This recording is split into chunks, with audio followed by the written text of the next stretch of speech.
एक electromagnetic induction का एक दूसरा क्वेश्चन है। देखो, rod is free to fall under gravity. एक रॉड है, ये रॉड है, ये फ्री टू फॉल हो रही है अंडर ग्रेविटी, आपकी इस पे फॉल हो रही है, ठीक है, ओके। ट्राई कर रही है फ्री टू फॉल होने के लिए, अंडर ग्रेविटी आपकी फॉल हो रही है, नो डाउट, ठीक है। हो सकता है इसमें कोई फोर्स लग जाए, फोर्स लगेगा तो आपका फ्री फॉल नहीं कर पाएगा, ठीक है। ये है कि आपका ये ग्रेविटी अंडर ग्रेविटी मोशन करेगा। फ्री फॉल कब करेगा? जब कोई बॉडी आपकी इस पे क्या कोई भी इसमें फोर्स वगैरह ना लगे, जस्ट आपके जी के एक्सेलरेशन से नीचे जाए, ठीक है। इसमें लेकिन ऐसा नहीं है। रॉड इज क्या है आपकी free to fall under gravity, free to fall under आपकी ग्रेविटी। फाइंड EMF इंड्यूस्ड, ठीक है, and current in rod when velocity इतना है। पहला पॉइंट निकालना है, E इंड्यूस्ड निकालना है, ठीक है, E इंड्यूस्ड निकालना है, एंड क्या निकालना है, यदि क्लोज सर्किट है तो इंड्यूस्ड हमें करंट निकालना है। कब हमें निकालना है? जब इसकी वेलोसिटी क्या होती है आपकी V होती है, जब रॉड की वेलोसिटी क्या होती है V होती है, ठीक है। हम लोगों ने माना जो आपका ये मान लो कि क्या है AB पोजीशन है, ये कितना है मान लो कि आपका ये PQ पोजीशन है, ठीक है। ये हमारी क्या है रेल्स हैं, क्या है कंडक्टिंग आपकी रेल्स हैं, लेकिन इसमें बीच में कोई फ्रिक्शन नहीं है, रॉड और आपके रेल्स के बीच में कोई फ्रिक्शन नहीं है, और आपका जीरो रेजिस्टेंस है। इस कंडक्टिंग रेल्स का रेजिस्टेंस कितना हमारे पास 0 है, ठीक है। एक रॉड रखी हुई ऐसे, ये ऐसे हैं, वर्टिकल आपकी कंडक्टिंग रेल्स रखी हुई हैं ऐसे, एक रॉड ऐसे रखी हुई है, ये अंडर ग्रेविटी आपकी क्या करेगी, आपकी मोशन करेगी, ठीक है। जब अंडर ग्रेविटी आपकी मोशन करेगी, ये रॉड का मास m है, लेंथ l है, इसका रेजिस्टेंस कितना है r है। इसका रेजिस्टेंस देखो दिया हुआ है, रॉड का रेजिस्टेंस कितना दिया हुआ हमारा स्मॉल r दिया हुआ है, मास m है, लेंथ l है, रॉड का रेजिस्टेंस कितना है r है। तो इसमें कह रहा है कि हमें निकालना है इंड्यूस्ड EMF निकालना है। कोई रॉड यदि मोशन करेगा तो क्या होगा, मोशनल EMF होगा, इंड्यूस्ड EMF होगा। क्लोज सर्किट होगा तो इंड्यूस्ड क्या होगा, करंट होगा, ठीक है। इस क्वेश्चन में देखते हैं, यदि ये रॉड है जो कि नीचे की ओर क्या कर रही है, मोशन कर रही है, ठीक है। ये रॉड आपकी नीचे की ओर मोशन कर रही है। जब रॉड आपकी नीचे की ओर मोशन कर रही है कुछ इस पोजीशन पे, ये मैग्नेटिक फील्ड जो कि वर्टिकली अपवर्ड है लग रहा है, मान लो वैल्यू हमारे पास B है, जो कि क्या हो रहा है, मान लो x एक्सिस इधर है, सॉरी Z एक्सिस इधर है, x इधर है, y इधर है, तो मैग्नेटिक फील्ड किधर लग रहा है बोलो, हमारे पास प्लस Z एक्सिस के लंग लग रहा है, ठीक है, बाहर की ओर। मैग्नेटिक फील्ड बाहर की ओर है, लेंथ कितना हमारे पास जस्ट आपका L है, ठीक है। रॉड किधर आपकी मूव कर रही है, मान लो V की वेलोसिटी से मूव कर रही है, ठीक है। इसमें पूछा क्या है, हमें इंड्यूस्ड EMF और इंड्यूस्ड करंट चाहिए। कब चाहिए? जब इस रॉड की वेलोसिटी V गेन हो जाती है, मतलब कि ये जब रॉड AB रॉड जब यहाँ पे पहुँच जाता है, t बराबर 0 पे V 0 है, t बराबर t टाइम पे जब इस रॉड की वेलोसिटी V गेन हो जाती है, देन क्या कह रहा है यहाँ पे, हमें इंड्यूस्ड EMF और इंड्यूस्ड करंट की वैल्यू फाइंड आउट करनी है, ठीक है। इसके अकॉर्डिंग जो हम लोग बात करेंगे, तो यहाँ पे जो इंड्यूस्ड हमारा क्या होगा, जो EMF होगा कितना होता है, L डॉट V क्रॉस क्या होता है, B होता है, ठीक है। यदि तीनों परपेंडिकुलर होंगे तो क्या हो जाएगा हमारा B V L के बराबर होगा। क्या तीनों परपेंडिकुलर हैं? हाँ है। कैसे? ये L वेक्टर है, ये V वेक्टर है, ठीक है, और ये क्या है, B वेक्टर है।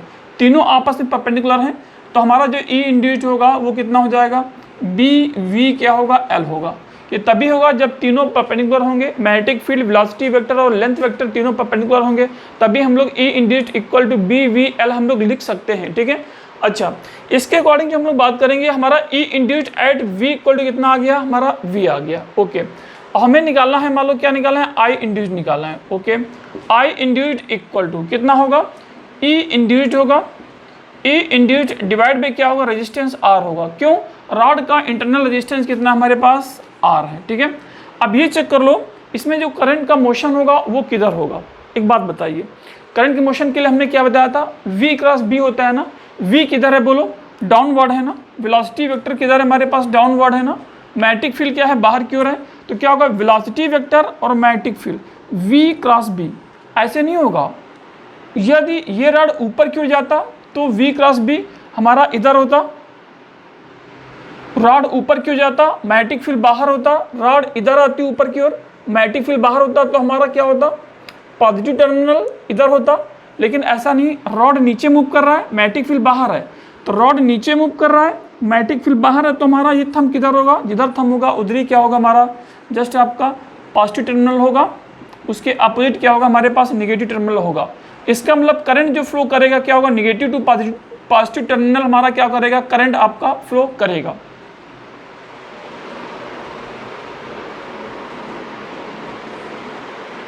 जो करंट का मोशन होगा वो नेगेटिव टू पॉजिटिव आपका फ्लो करेगा। ठीक है, क्यों फ्लो करेगा, क्योंकि V क्रॉस B जिधर होता है उधर ही पॉजिटिव आपका होता है। इसमें A हाई पोटेंशियल, B आपका लो पोटेंशियल होगा। ठीक है, तो यहाँ से V इधर है, B बाहर की ओर है, B अंदर की ओर नहीं है, B बाहर की ओर है। ठीक है, यदि B अंदर की ओर होता तो क्या होता हमारा, इधर आपका पॉजिटिव होता टर्मिनल, इधर क्या होगा नेगेटिव टर्मिनल आपका होता है। ठीक है, अब इस क्वेश्चन के अकॉर्डिंग जो हम लोग बात करेंगे, E इंड्यूस्ड है, क्या है हमारे पास, E इंड्यूस्ड कितना है, BVL है और डिवाइड बाई कितना है हमारे पास R है। ये हमारे पास E इंड्यूस्ड है। हम लोग इसको लिख सकते हैं, यहाँ पे हो जाएगा BVL होगा, I कितना होगा, BVL डिवाइड बाई क्या होगा, स्मॉल रेजिस्टेंस क्या होगा हमारे पास, R होगा। ठीक है, अच्छा पहला पॉइंट हो गया। V इक्वल टू V पे इंड्यूस्ड EMF और इंड्यूस्ड करंट आ गया।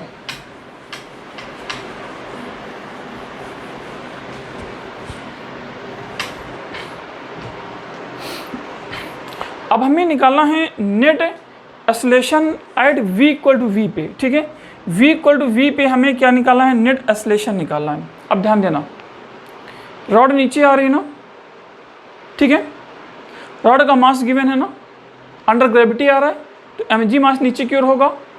क्या mg के अलावा और कोई फोर्स एक्ट करेगा, यदि mg के अलावा कोई फोर्स एक्ट नहीं करेगा तो इसमें a नेट कितना होगा, g होगा। लेकिन ठीक है, यहाँ पे देखो ये mg नीचे की ओर है। अब एक काम करते हैं, यहाँ पे चेक करो, मैग्नेटिक फील्ड है, क्या है, मैग्नेटिक फील्ड है और करंट है। तो देखो राइट हैंड पाम रूल के अकॉर्डिंग क्या है, मैग्नेटिक फील्ड क्या है आपकी बाहर है, करंट किधर है हमारे पास इधर है, ये आपकी क्या होगी, मैग्नेटिक फील्ड क्या है बाहर की ओर है, ऐसे है, ये क्या है करंट की डायरेक्शन है, जिधर पाम की डायरेक्शन होगा वही क्या होगा, मैग्नेटिक आपका फोर्स होगा, बताया था। देखो ये जो फिंगर जिधर टेंड करता है, ये चार फिंगर जिधर टेंड करता है वो क्या होता है, मैग्नेटिक फील्ड की डायरेक्शन होती है। जिधर थंब होता है उधर ही क्या होता है, करंट होता है। जिधर पाम की डायरेक्शन होती है उधर ही क्या होता है, हमारा मैग्नेटिक फोर्स की डायरेक्शन को रिप्रेजेंट करता है। तो बाहर की ओर क्या है हमारे पास, मैग्नेटिक फील्ड है।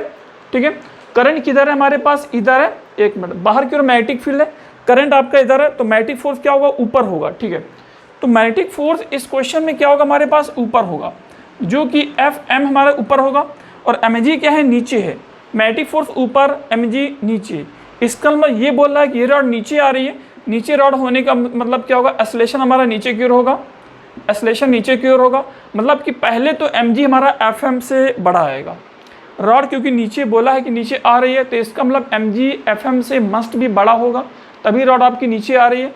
तो नेट फोर्स की बात करेंगे, यहाँ पे जो हमारा नेट फोर्स होगा, नेट फोर्स कितना होगा, इक्वल टू, पहले उसको निकालने के पहले हम लोग मैग्नेटिक फोर्स निकालते हैं, Fm निकालते हैं। Fm कैसे होगा, आई एल वेक्टर क्रॉस क्या होगा, बी वेक्टर होगा। ठीक है, L cross B, length vector ये है, बी वेक्टर ये है, लेंथ और बी के बीच का एंगल 90 है, सीधे सीधे एल इंटू बी होगा, तो कितना हो जाएगा, आई बी हमारा एल हो जाएगा। तो जो Fm होगा इक्वल टू, आई कितना निकला है, आई रख दो, B V L divide by R है, रखते हैं, B V L divide by कितना है, आर है, और इंटू क्या होगा, b इंटू एल होगा, b इंटू एल होगा। इसका मतलब B square L square into क्या होगा हमारे पास, B square L square into क्या होगा, v होगा। ठीक है, ओके, ये हमारे पास Fm निकला। मैग्नेटिक फोर्स देखो ऊपर की ओर है, mg नीचे की ओर है, तो नेट जो न्यूटन्स लॉ ऑफ मोशन होगा वो कितना होगा, mg माइनस होगा, या ऐसे लिख लो m इंटू ए नेट होगा, नेट एक्सेलरेशन, नेट फोर्स हो गया, mg माइनस क्या होगा, Fm होगा, क्योंकि नीचे रॉड आ रही है ना, तो mg ज़्यादा होगा। इसके अकॉर्डिंग जो हम लोग बात करेंगे, mg माइनस Fm, Fm कितना है, B square L square V divide by कितना हमारे पास r है, ये क्या है, ए नेट आएगा। ए नेट कब होगा? जब हम लोग क्या करेंगे, यहाँ पे मास का डिवाइडेशन करेंगे। तो नेट एक्सेलरेशन हमारे पास इतना आ गया, ठीक है। नेट एक्सेलरेशन एट कहाँ पे? Velocity v equal to v पे, मतलब इस टाइम पे t बराबर t पे रॉड हमारी यहाँ पे है। तो नेट एक्सेलरेशन एट कहाँ पे बोलो? v इक्वल टू v, जब रॉड की वेलोसिटी हो जाती है। नेट एक्सेलरेशन आ गया। अब हमारा जो थर्ड पॉइंट बोल रहा है कि after some time velocity of rod remains constant. कुछ समय के बाद में रॉड की वेलोसिटी क्या हो जाती है? कांस्टेंट हो जाती है। तो एक बात बताइए, रॉड की वेलोसिटी कांस्टेंट कैसे होगी? वेलोसिटी कांस्टेंट होने का मतलब क्या होगा? एक्सेलरेशन जीरो होगा। एक्सेलरेशन क्या होता है? Rate of change of velocity होता है। तो ए नेट जीरो हो गया।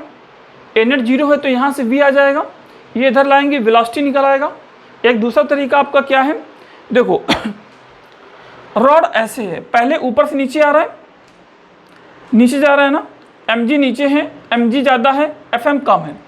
एक बात बताइए, यहाँ पे क्या ऊपर से नीचे आने पे हमारा वेलोसिटी क्या हो रहा है? बढ़ रहा है ना। वेलोसिटी क्या हो रहा है? बढ़ रहा है ना। ऐसा क्यों?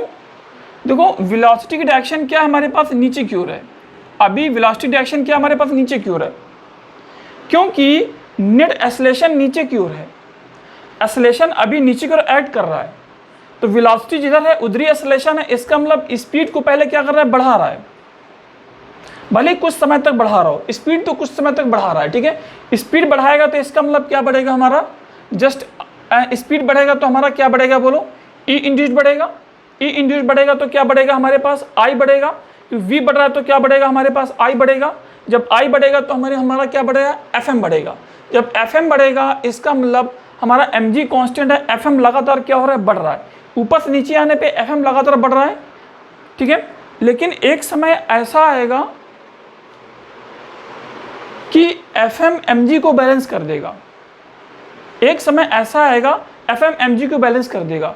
तो इसका मतलब वो जो एफ एम होगा एम जी को जो बैलेंस करेगा, वो वेलोसिटी हम लोग मान लेते हैं v इक्वल टू क्या है? v नॉट है। v इक्वल टू क्या है? v नॉट है। मतलब कि इस एक सेकेंड प्रोसेस से हम लोग ऐसे कर सकते हैं, एफ एम वो मैग्नेटिक फोर्स जब इसकी वेलोसिटी v इक्वल टू कितना है? v नॉट है, इक्वल टू कितना हो जाएगा हमारे पास? इक्वल टू कितना होगा? m इंटू आपका g है, ठीक है। एफ एम रखते हैं, यहाँ पे रखिए b square L square v not divide by r equal to कितना होगा? m इंटू क्या होगा? g होगा। हमें v नॉट चाहिए, then v not equal to कितना हो जाएगा? m g होगा इंटू r है, डिवाइड बाई कितना होगा? b स्क्वायर एल स्क्वायर होगा। यही हमारे पास क्या होगा? वेलोसिटी होगा, ठीक है। जब ये हमारा क्या हो जाएगा? जब वेलोसिटी हमारी कांस्टेंट होगी, तो इस पॉइंट पे हमारी वेलोसिटी क्या हो जाएगी बोलो? कांस्टेंट आपकी हो जाएगी, ठीक है। कि दोनों बराबर हो जाएंगे ना, तो वेलोसिटी क्या हो जाएगी बोलो? कांस्टेंट हो जाएगी, क्योंकि एक्सेलरेशन क्या होगा हमारे पास? जीरो होगा, ठीक है।